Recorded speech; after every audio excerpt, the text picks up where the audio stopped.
Hey everybody, Nick here, and today I got a review for you of this little guy right here. This is the Seiko 5 SRPJ47.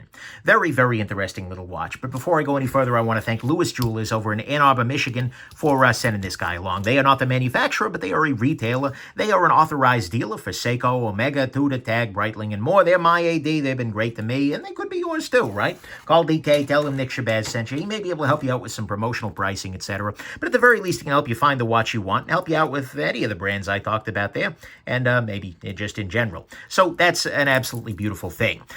Next thing, and as always, by the way, I told them I'm going to talk about the good, the great, the bad, the ugly. It might be a gem, it might be junk. They did still send this along, and this is a loaner, so this hasn't spent time adjusted to my wrist or on my wrist. This is a quick overview kind of review.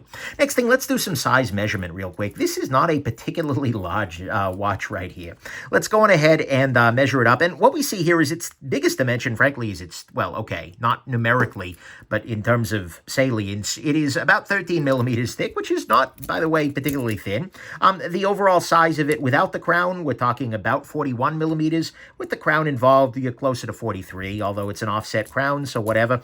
The actual part of it telling you the time is about 30 millimeters. The lug width here is about 22 millimeters, and then the lug-to-lug distance, which is maybe the most important number for folks who are small of wrist, is about 43 millimeters. So that's a beautiful thing.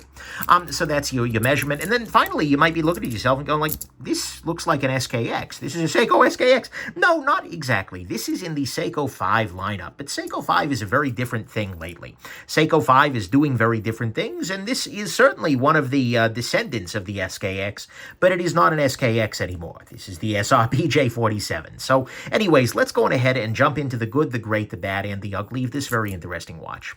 So on the good side, to start with, the retail price on this is $315. And to be clear, don't pay retail, right? Dr. DK, talk to your AD, etc. But nonetheless, that's a fair price, right? I'm very much interested in, as much as I want to look at, high-end stuff, I'm also very interested in looking at relatively inexpensive stuff, because that's a beautiful thing. Like, $315 is a lot to spend on a watch, but it's within range for a bunch of folks, right? And this is also in that range where quartz and mechanical are a very tough decision, right? This is a mechanical watch, right? The watch is running, you can just barely tell, with a mechanical movement there, or a little pendulum swinging back and forth, rather than a quartz movement where it is using a battery and a little oscillator in there to keep the time. This is in that range where you really could go either way. But that price avoids kind of the luxury tax that Seiko has been kind of adding lately, that they think they have earned. It does lose the SKX charm a little bit as the price goes up and up, but this also has a much better movement than the original SKX. So, you know what, all told, I think the price is good. It certainly could be cheaper, but it certainly could be pricier. And I feel like this works out okay. Next thing, this guy does not have the awful Seiko Divers extension. This has no Divers extension at all. It has a tooled quick adjust on there. Prefer toolless, but whatever, not a huge deal at this kind of price point. But this does not have that, just terrible Divers extension that digs into your wrist. That is a feature that this is better off without. So I very much appreciate that. Next thing, this is a relatively small watch on the lug-to-lug dimension, which means that this is going to fit relatively well on a variety of wrists here. I have about 6.25-inch wrists, and what we're going to see here is this fits my wrist just fine. This looks pretty solid. This is in a size that I think is going to work pretty well for a bunch of different folks, and so I really do appreciate that very much. Next thing, this has an interesting colorway. It's kind of got a root beery look with black and kind of a brown orangey, and then orange in here. And you know what? It's certainly not my favorite, but it's a neat effect, and I can see a lot of folks loving it. And especially if they do other different colorways with this same kind of thing, it's going to be a great thing. I appreciate that very much. Next thing, this does have a transparent case back. Kind of. Like if we zoom in a little bit, we see here that you can see through to the movement, right? The movement is down underneath there.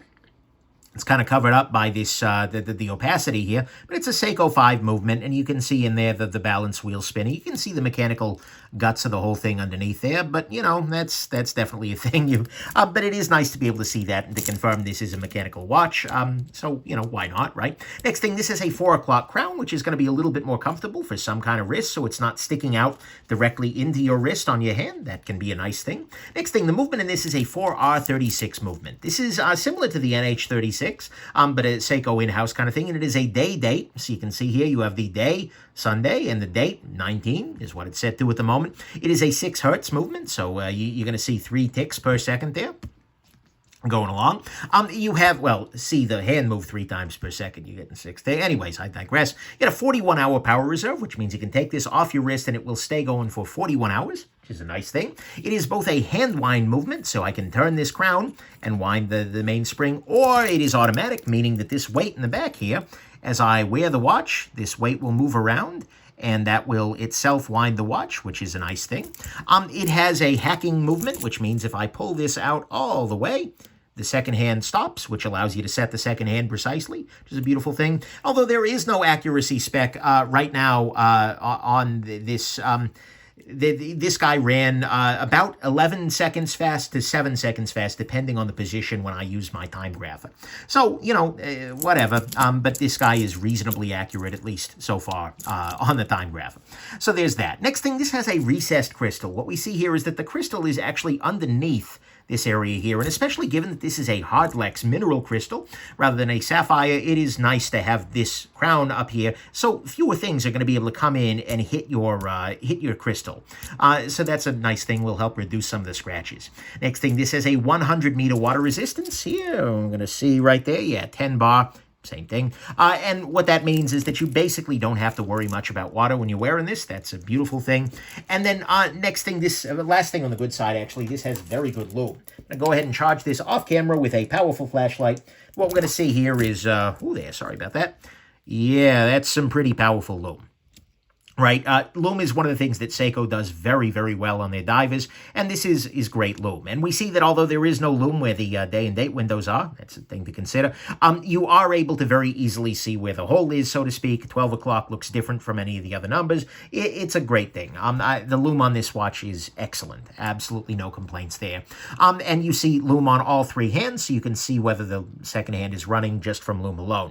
And so, to me, all of that is the good, is that this has very good Loom, 100-meter water resist, a recessed crystal, a 4R36 movement, which is quite good, 4 o'clock crown, a slightly transparent case back, which lets you see this is mechanical at least.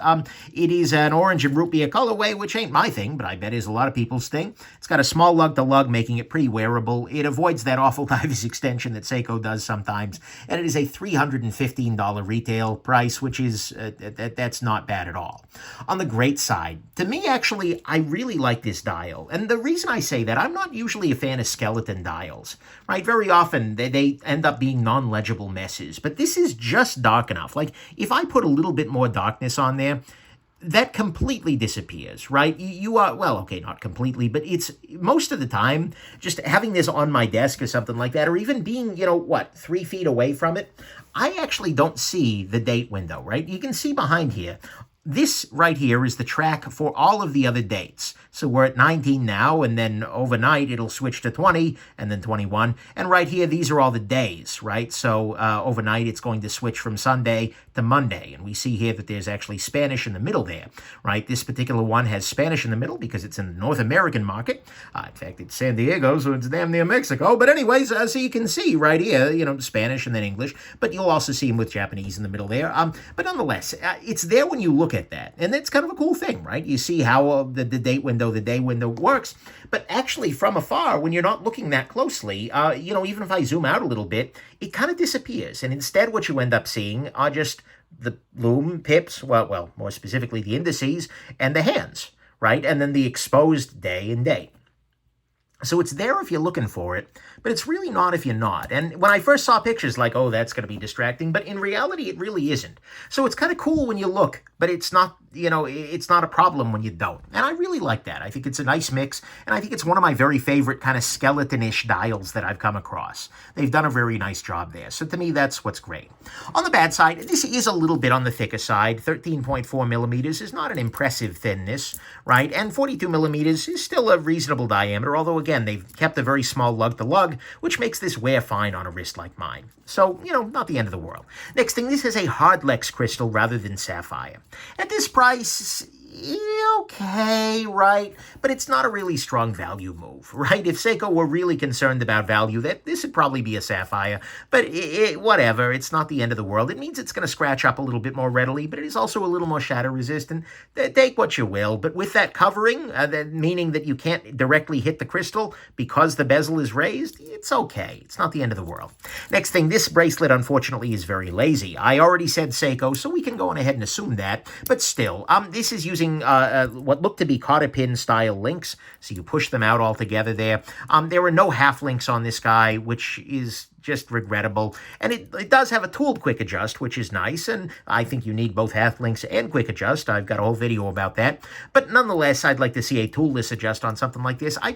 This feels like Seiko doing their normal thing of like, bracelet, oh, I guess we have to do one. We'll just throw something from the box. Like, it's just not effortful, unfortunately, and that's always a sad thing, and it's, frankly, Seiko's biggest problem with their bracelets. They are a great watch company. They are a terrible bracelet company, so that's definitely a thing.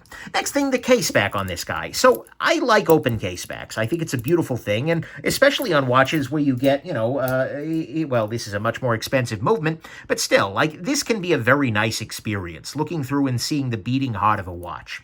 This has the same beating heart in there. In fact, you can see that down in there, but because they've made this nearly opaque, you don't get that feeling. And more importantly, it's kind of colored, but it's a different color than over here. If it were the same orange here and here, I'd almost be okay with it. Then it feels like a design choice. But this is just like, why are you... Like, do you want this to be a closed case back or not? Like, what are you going for here? And so ultimately, it's kind of like, yes, you can see the case back is closed, and if you give it a little bit of extra light, if I really shine some light in there, you can see all the elements, but it's just like, Seiko, come on. Either open it or don't, but pick one, or at least make it match. So that, to me, is a little bit awkward, right? I don't much care for that. Next thing, bezel on this guy. This is a dive bezel, so it is unidirectional. I cannot turn this bezel in this direction at all, but if I go this direction, it very happily turns. And this is a nice thing. It is worth noting that the bezel itself is not loomed. There is not a loom pip here. So you can't read the bezel without ambient light. But nonetheless, this allows you to time things, whether you're dive timing or whether you're just timing, oh, when's the pizza get here? Or something like that. I mean, it's a functional kind of thing. It is a little bit on the hard side to rotate. It's not the end of the world. It'll probably get better as you use it more and more. But right now, it's just not the nicest bezel feel. It's very sticky almost. And so I'd like to believe that will break in a little bit more, but for now, I'm not super duper impressed with it. Not the end of the world, though. It's just kind of a thing. Next thing, this has no screw-down crown. And look, they're only claiming 100 meter worth of water resistance, and that's fine. But it's a little weird to have what looks to be a dive watch, but that doesn't have a screw-down crown. Right? Like, this is an automatic. It's not like you're going to need to be winding this on a regular basis. I don't get why they didn't go there, right? I mean, maybe it's a cost-cutting measure. Maybe they... Actually, I don't know why they didn't go there. But it's very odd on a dive watch not to have a screw-down crown, because that would just make this even more waterproof. And 100 meters is fine, but over time, you're going to want to rely less on the rubber seals because those will dry out. Those will be problematic, right? And so that's a little bit of an awkward thing. And then finally, on the bad side, the lack of any advertised accuracy is a very scary thing. If you go on, and Seiko is a company that tends to very much underpromise on accuracy, and so they're saying, nope, we're not guaranteeing anything, is not, it's not out of character. And to be fair, the accuracy on this was okay, right? This ran, between plus 11 and plus 7 seconds, depending on position, which is okay. At this kind of price point, sure, for a mechanical, I can work with that, right? But at the same time, guys, come on, it's still $300. You need to do better than, yeah, you'll get what you get, right? It's not that bad, but I'd like to see them guarantee a little bit more for any mechanical watch, because good accuracy is an important thing. That's kind of the job that a watch has. So to me, all that's the bad is that they don't give you any accuracy figure. There is no screw-down crown on this dive watch here. The bezel's a little hard to rotate. The case back should match the front dial. It has a lazy bracelet. It is a hardlex crystal rather than a sapphire. It is a little bit on the thicker side, which might be a downside for some folks. On the ugly front, there's nothing really ugly here, given that the accuracy was fine. But nonetheless, let's go into the final conclusions. This one actually surprised me in a pretty good way, right? When I got a couple of watches in from Lewis Jewelers, and I kind of figured this was going to be like, But in a lot of ways, actually, this was very nice. It's got a decent retail price. It's got nice upgrades relative to the XKX and some of the Seiko 5s of the past. It's got a reasonable lug-to-lug distance, an interesting colorway, a little bit of transparency in the case back, 4 o'clock crown, a 4R36 movement with nice features, a recessed crystal for durability, good water resistance, solid loom, and a very neat dial that is really nothing interesting at a glance, but then when you look a little closer, it's kind of neat. It is still a thick boy. It is missing a sapphire crystal. The bracelet is, unfortunately, a little lazy. The case back and the front don't match for whatever reason. There's no screw-down crown on this diver, and the accuracy isn't even claimed, although it ends up being fine. Overall, this is a nice watch, and more importantly, it is a reminder to me that Seiko 5 means something different these days. For a while, Seiko 5 was, in my estimation, Japanese for good reminder that any quartz movement is better than cheap mechanical movements. Right, they always felt like very neat cases and designs, but they were so badly in need of a movement worth a damn. They were lacking basic features like hacking and hand winding, and even the slightest gesture towards accuracy, right? Like the SNK 809, I wanted to love so bad, I even regulated one and it fell out of accuracy minutes later, right? It was just, they are abysmal, right? And the lack of features made me feel like they were the very best advertisement for quartz movements that money could buy. So the previous Seiko 5s, I always just felt like, for what I like, accuracy and features, absolutely not, right? They were too cheap to be good. This Seiko 5, this is different. This is a good watch. You feel the budget a little bit in the crystal, the lack of screw-down crown maybe, and the lazy bracelet, and if you want outright accuracy and you want durability, you probably still want quartz, but by and large, you know what? This is a fine little watch. It's a neat little piece for the price. It is absolutely good to go, and this could be anybody's only wristwatch, right? It is an absolutely beautiful thing. And sure, it is much more expensive than the SKX, but it is an order of magnitude better. Right, the movement in here is worth a damn, and that's absolutely great. And it feels like a watch that anybody could, wear and be happy with if this is their color scheme. And particularly if you are not an outright accuracy snob, you're going to love this watch. It's going to be great. And if you work with a good AD or you call up DK, you can probably end up coming in at a really good price on it. And so ultimately, I kind of feel like this particular watch is a bit of an aesthetic choice. You kind of have to want this root beer arrangement, right? You kind of have to want the transparency in the front and, well, kind of in the back. And you have to want that overall style. But if you do, and if you want a mechanical watch, then you might actually give this Seiko 5 a high five. Pick this up for the Seiko collecting. Okay, anyways, there you go. Hope this has been interesting to you, that I was fully transparent in all of my dealings, that you have yourself just an absolutely wonderful rest of your day. Bye now.